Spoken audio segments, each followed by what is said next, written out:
But see, what happens is when you draw down from an equity high, especially when you're new, and then you fall from that height, and $3,400 is shit money. Like, it's nothing. It's not even real money. It's the combine. But in his mind, he's thinking like that's a lot of money to him, and he wants to get funded. He wants to, and here's the reason why he's wanting to rush too. They have senior week coming up in June, where all the kids here, they all go down to Eastern Shore and rent hotel rooms, and they all act like fools and carry on. And he wants to have a lot of money to just do whatever and be a baller in front of his girlfriend. And that was what was in his mind Friday morning. He wanted to be out there, throwing dollar bills around, like a madman, and looking, padded out. Because he knows I'm not going to throw money in like that, because I know he's going down there to be foolish. So I tell him save all his money that he's earning at his coffee shop job, and then he spends that. So of course, being a young man, he wants to have more than that. So when you have these equity highs that you slip away from and you have drawdown, it literally feels like you're walking up to a mountain and you're looking up, getting a kink in your neck as you look up at the height, and you tell yourself, I gotta get all the way back up there. When before, when you were building it up, you didn't look at that like that. You were just trying to take one trade at a time. It was just one step at a time, like a rock climber. Where's my next foothold? Where's my next gripping point? That's all you cared about. You're doing the right thing. That's following the model. Now what's happening is when you are in drawdown, you're looking up at that mountain, that peak that you slid down from. And you're thinking, how am I going to get back up there? Well, fuck, how did you get there the first time? Incremental, modular steps. Basic, boring, following the rules, doing this, expecting that, doing this, expecting that, one piece at a time. Think about it. Before you go into drawdown, you're not trying to do crazy shit. You're just trying to do what's the next trade. Do that. Stop. Make your money, be done, turn the charts off, wait for the next session, wait for the next trading day. It's business. But now you're looking at that same business that you now have a loss. You're in drawdown. You're looking up at that old equity high, and you're telling yourself, this is going to be so hard to get back up to that. I just want to get through it really, really fast. And you're wrestling with these impulsive feelings that you got to get in there and just do really big trades, because you just got to get through it. The quicker I can climb back up there, the better. When that's absolutely the worst mentality to have. You need to tell yourself the same thing you did before. I'm going to find my next setup based on the model. I'm going to risk less money. I'm submitting to the idea now because I have to do this at a longer duration. I've pushed my finish line further away from me in time because I've created this drawdown. The drawdown is not it's not an end of a career. It's it's a struggling point you have to wrestle through, yes. But the wonderful thing is, once you go through that first drawdown and you mitigate all of that, but you do so correctly. The worst thing you can do is go in there and YOLO, you only live once type trading, to try to get it all back in one fell swoop. It's over. Because what you'll think, if you are able to do that by luck, is that you're better than you really are. And that drawdown has not had any lasting impression on you to prevent you from being reckless in the future. So you're looking up at that peak, that equity high that you drew down from, losing trade here, losing trade there, and now you're in drawdown. You're not to look at that and say, I got to quickly get back there. No, you don't. Because when you were taking your trades that got you there, you didn't say, I have to be there by this day. Nobody had that mentality, that mindset. When you were getting to that equity high, you were just taking one trade, next trade, next trade. That's all you're doing. But now, because you're in drawdown, your whole entire perspective about yourself, your abilities, and how it is that you're going to get back up there is completely distorted. That's what makes drawdown become a blown account. Not understanding that mentality that you're now holding is extremely fragile. It's so brittle that the next trade you put on, you're going to be so hypersensitive to every little fluctuation that it's going to make you scared. You're going to be impatient about it. You will not be willing to sit through the stop being hit again. You're going to be more likely to not want to use a stop loss like he did on Friday morning. And then when you don't have a stop and it goes past what your stop would have been, you'll be wrestling with, well, if I get out, it might be just going just past where my stop would have been, and then it reverses. And you start telling yourself that bullshit. You start giving yourself pillow talk on a one-night stand. Oh, honey, I really enjoyed the time with you. Let me just stay a little bit longer with you. When really you just want them to fall asleep so you can sneak out. You know you shouldn't be in that trade, but you start doing pillow talk. Yeah, I'll be all right. It's probably going to turn around. And the whole time it's just going deeper into you, running that sword deeper into you, and more damage is being done. And then finally you can't handle it and you get out. And then it moves in your favor. Not because your trade would have panned out, but because it's simply just doing something else. But your mind's going to say, oh, see, I did it wrong. And now you're going to go in there and chase it again. That's exactly what goes on in every trader's mind. When they're in drawdown, that's exactly what it is. So the only thing that is actually good about this is it happened on a Friday. So it forces 48 hours of decompression. You have to take time. You have to reset yourself. You got to remind yourself with positive self-talk that nothing has changed. These markets are still going to book the same way they book all the time. They're going to run for liquidity. They're going to go from premium to discount, discount to premium. They're going to run to inefficiencies. Everything's going to operate on time. You just did something incorrect.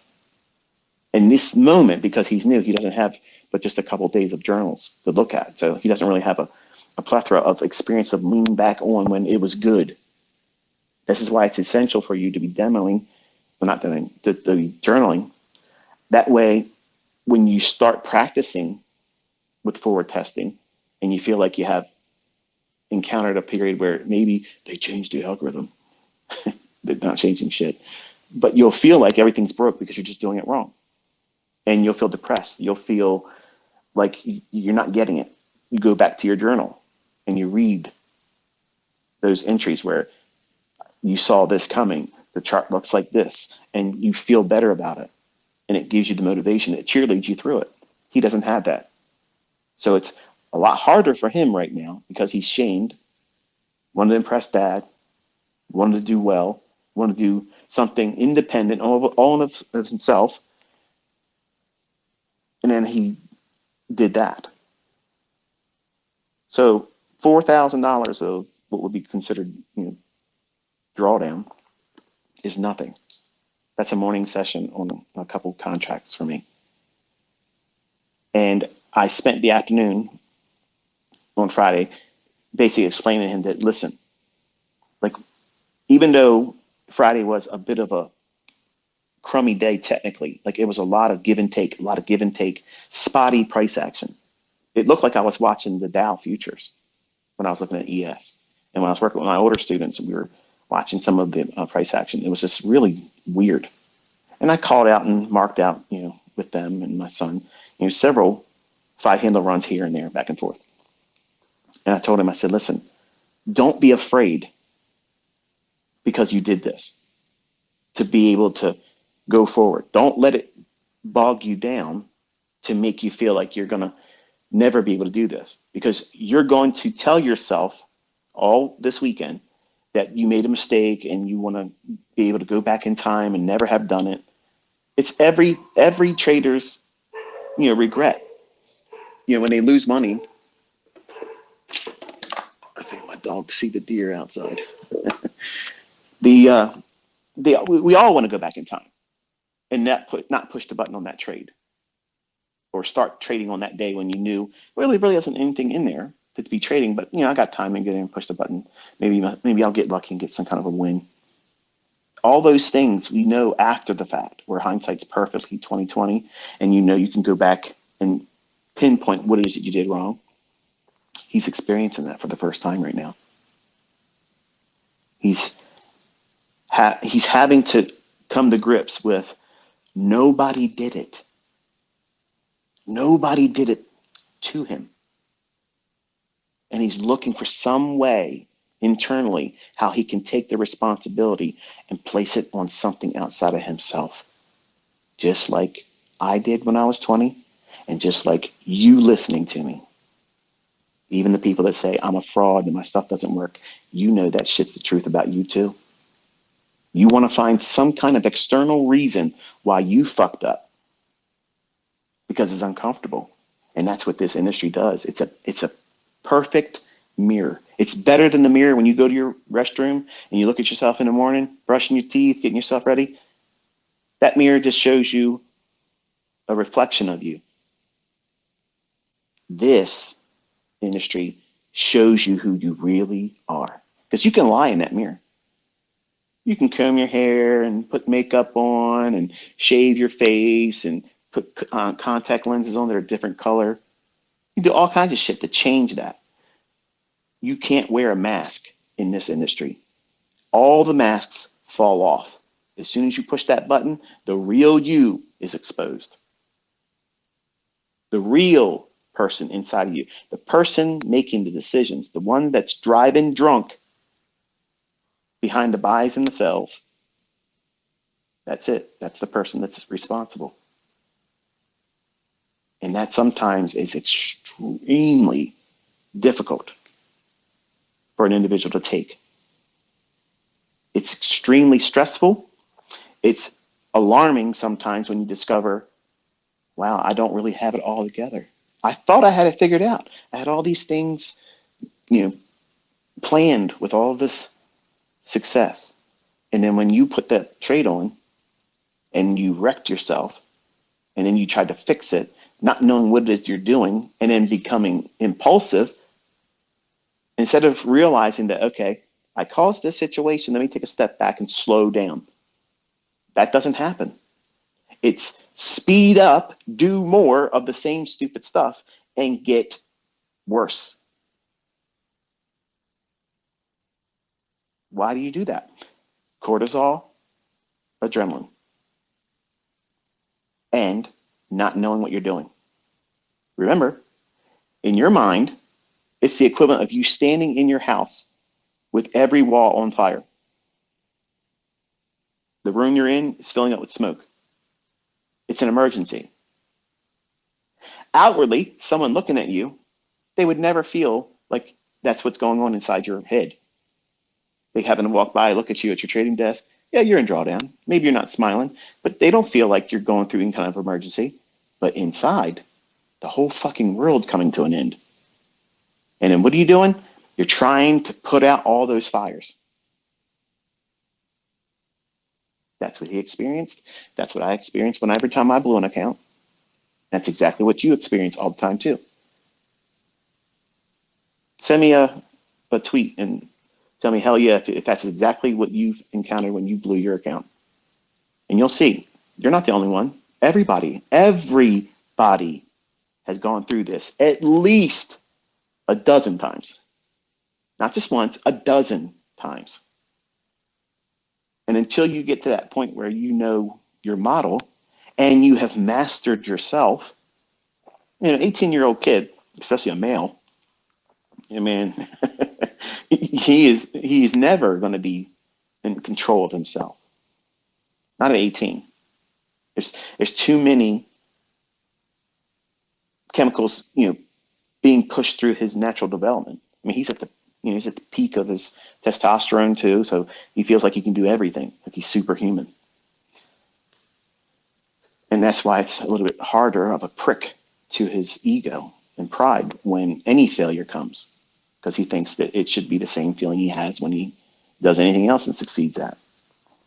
So it's good for him to be humbled. It's good for him to learn like he's learning right now. It's also good for Dad because I didn't give him money, because he would have probably spent more money in drawdown or loading the account without me being there. So in a lot of ways, I'm very thankful that he took this initiative to go this route. And I think that's the reason why he wanted to do it, because he knew his own impulses. He had it in his head. He didn't tell me, but I can tell you now, as I'm talking to you about and thinking about it, he had that in mind. Once he figured out what he thought he was going to be able to do, as soon as he felt that he could do that, when he was given the car keys without me in the car with him, riding shotgun, he was just going to go, he's going to go drive to town, and he was going to drive it until the brakes came off. And thankfully, he ran out of gas. And that threshold that they put you through, or two, and stop you, that's what he hit. So he didn't go off the bridge, but he hit a tree. So now he has damage that he has to get corrected.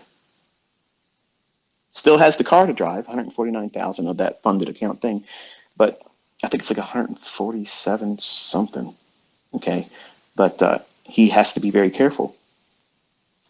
And I told him, I said, you got to listen and don't do anything apart from me being next to you.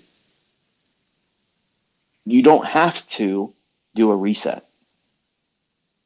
Because he was saying worst case scenario, Dad, if I would have blown it out, because that's what he was willing to accept, we could just do a reset. I don't care. I'll do that.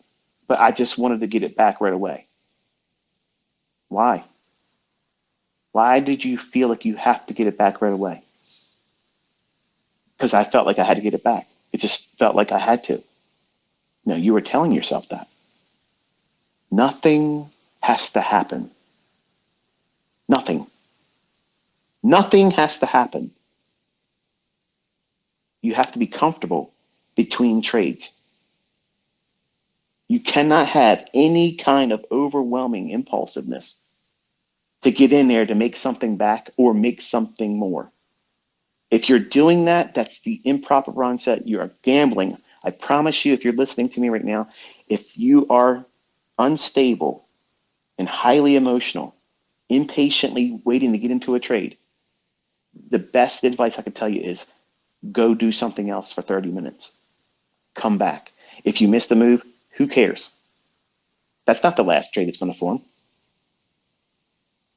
But if you lose your shit about having missed that move, you are a gambler. You are absolutely an uncontrolled gambler. You feel like you got to be in every move. I'm not teaching you to do that.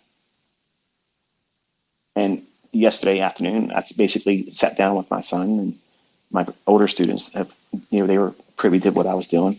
I was showing him buying and selling, up and down, up and down, up and down, up and down. And I said, listen, just because I can do this, just because I can do that, doesn't mean I sit in front of these charts and do that all day long. I want to pick my shots. I want to be able to do what makes sense to me. And the trade I know is likely to occur, and I'm not in a rush to get into, and everything lines up, and I have all the signatures I'm looking for. They're the ones I tweet to you. They're the ones that I'm going in and telling you, okay, I'm going long here. I'm taking a short. And they, boom, take off. Well, there's one. I did lose one. And I see people tweeting all the time. You did that on purpose. You took a, no, I got it wrong that day. I'm not infallible. I mean, I did it wrong. But most times I'm not doing it wrong. I'm calling it before it happens, and there it is. But I showed him, I said, listen, just because I can do that doesn't mean I go in there and go hog wild with it. It's not necessary. You need to master yourself. Just because you have the sword in your hand and you can swing it all around doesn't mean that that's what you should be doing. You should keep it in its scabbard unsheathe it, do one stroke, Iaido. It's the art of drawing a sword. You pull that blade out. As you're drawing it, it's also a cut. You remove the blood and then put it back in the scabbard. The cut and the drawing of the sword is all one motion. You're not out there like Jason Voorhees in Friday the 13th fucking swinging around like a machete trying to cut everything. And that's exactly what you become, a crazed homicidal fucking psychopath when you're in drawdown. You literally have a machete in your hand and you think every candlestick's a fucking tree that you got to chop down. This is the one I'm going to do next. Oh, yeah, you printed that? Let me go. And the whole time, you're hacking yourself up. You're not cutting anything down except for your equity base. And you don't even realize it because you're a crazed homicidal maniac because you did it to yourself. And you're looking at it like somebody else did it to you or something else did it to you. And you did it. You have lost the plot. You've lost control of yourself. And the only thing that fixes that, time.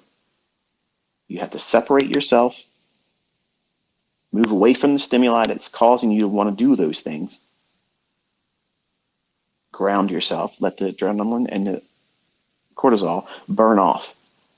It's going to take about a good 30 minutes. Cortisol lasts a little bit longer than the adrenaline. Adrenaline, several minutes and it's gone. Cortisol, it takes a little bit more time to burn that off. And then once you are in a proper state of mind, then you can deal with other things in your personal life and not be so snappy and punchy, ready to fight and have an argument. You won't feel like every little word that's being spoken to you has needles on it, pricking you.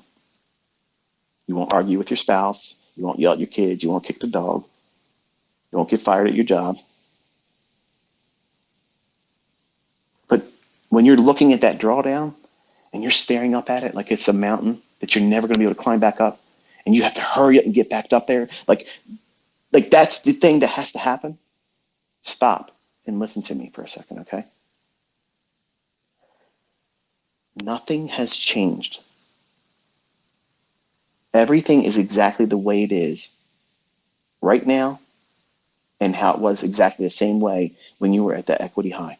The system, the concepts, the methodology, and the way these markets book have not changed. The only thing that has changed is your perception about yourself, your own ability, and what you're going to do next.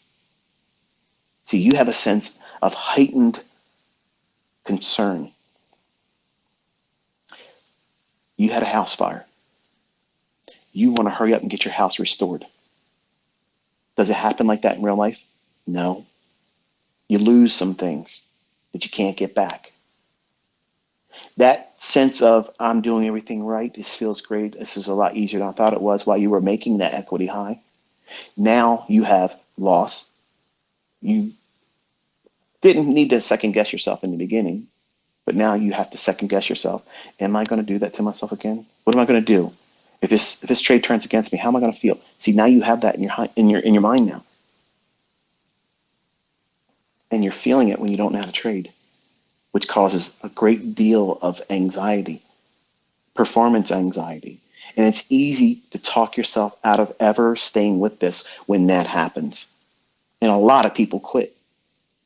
A lot of people quit, but still push the button because they can't take themselves away from it because they're in a state of mind, they're impulsive, they're reckless, and they just aren't willing to wrestle themselves into discipline. They've already quit subconsciously. They know they're never going to be able to do it, but they just want to push the button. Much like I mentioned before in a Twitter space, and I think I talked about it one time on a YouTube video lecture somewhere. On my first year honeymoon, I told you I took $100. That's all I had to take input into a, what do you call them? The slot machines. I could have brought more, but all I wanted to bring was $100 because I knew the chance of me making any money off of that is next to none.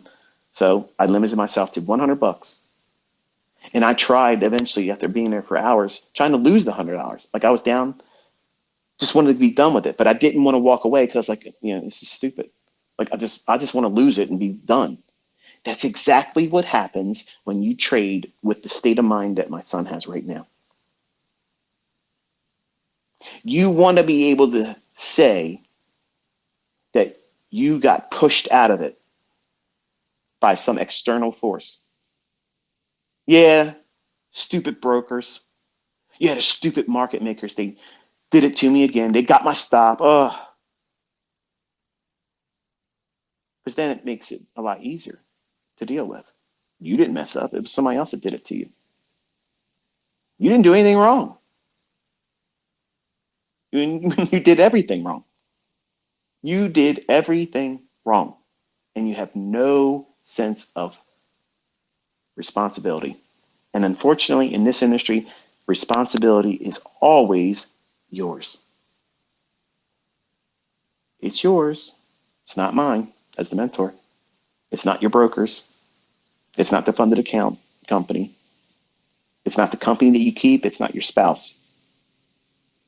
It's yours. And some people that come into my fold or in this industry don't ever have the responsibility that's required to be a trader. And when they're first introduced to that necessity of having responsibility by having losing trades, when they did it to themselves, oh, this stuff doesn't work. It's a fraud. It's a scam.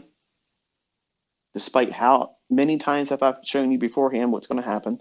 You've seen me executing trades. You have seen me use a live account. It's on my YouTube channel. I showed you every day logging into it. I showed you losing trades. I showed you drawdown, correcting the drawdown, doubling the account in 5 weeks with one contract. But you didn't show 30 years of that. Get the fuck out of here. I don't need to. I'm showing you every day what it's going to do. Everybody that has a weak mind, they're going to manifest that outwardly in this industry when they suck ass. You can see who the weak people are, the people that chat too much. These things don't work.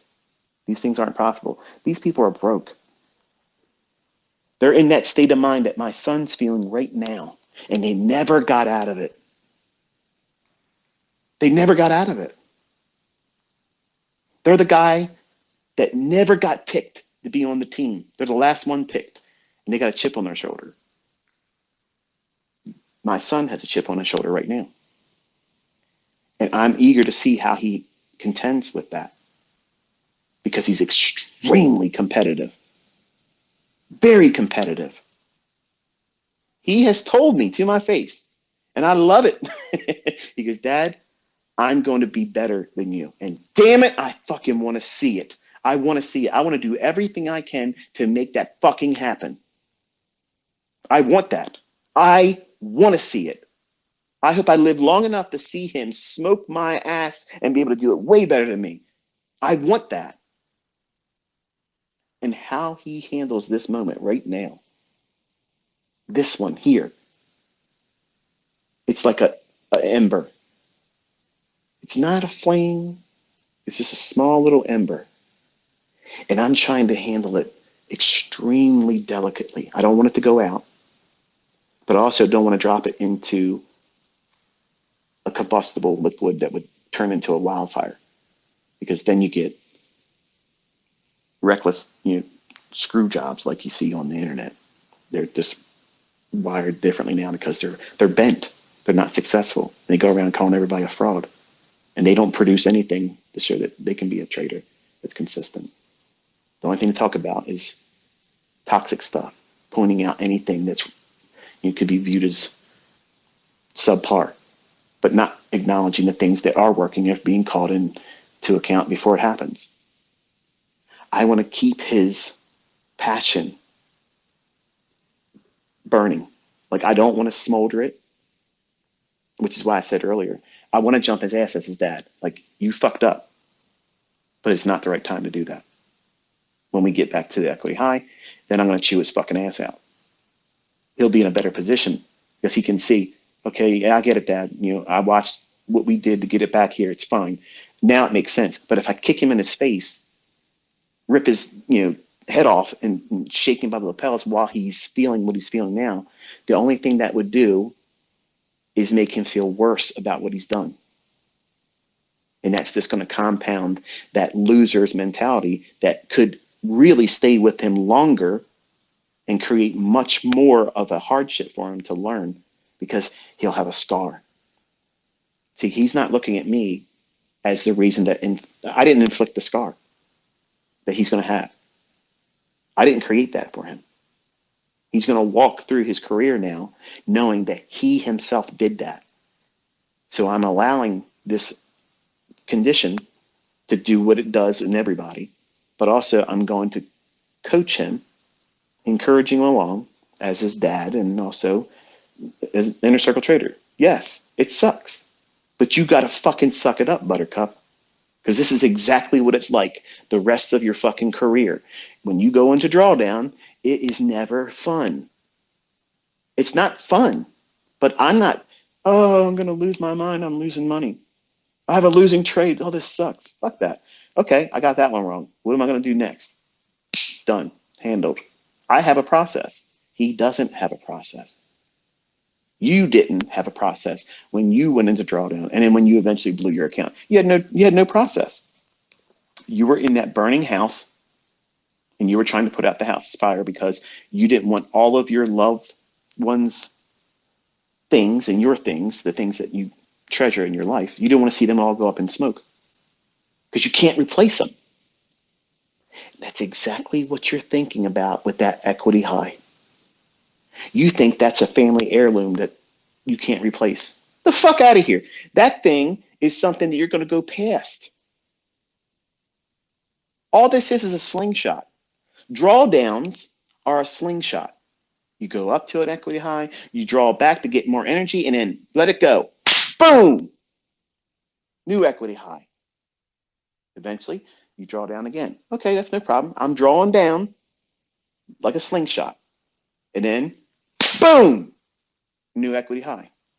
That's how this shit works. But when you first encounter it, you've been driving, you're doing right, everything correctly, and then all of a sudden, you did something silly, you did something stupid, you pushed it a little bit too much, and you have a losing trade. Okay, stop. Don't go back in. Wait till the next trading day. Give yourself some time. Remind yourself outwardly with your own mouth, speaking it, tell yourself, there is no emergency. This losing trade is not an emergency. This is not something that I have to contend with immediately. I don't have to put this out as a fire. It's not a fire. It's a flat tire. It's not a barbecue. Your fucking car's not on fire on the side of the road. You had a flat tire. That's it. Change the fucking tire. That's all. Change the tire and get back on the road again. You can't do that if you melt the fucking car down with a car fire. You just can't do it. You have to get another one. Either reset the account or refund your account. That's not fun. It's expensive. So to avoid that, just let it be a flat tire. Stop. That's one losing trade. Okay, now you're angry. You're pissed off. Are you in the right state of mind to take a trade? No. So you have to have that as a process. As soon as you take a losing trade, boom, stop. Get up, walk away. 30 minutes minimum. I don't give a fuck what you think you're seeing in the charts. I don't care what I'm talking about on Twitter. Oh, it's going to be a big day. It's going to do this. It's going to draw here. Stop. Turn my ass off on Twitter. Don't look at social media. Turn your charts off. Leave for 30 minutes. Minimum. And when you come back, if you feel impulsive, like you got to be doing something, you are in a gambler's mindset and do not absolutely touch anything.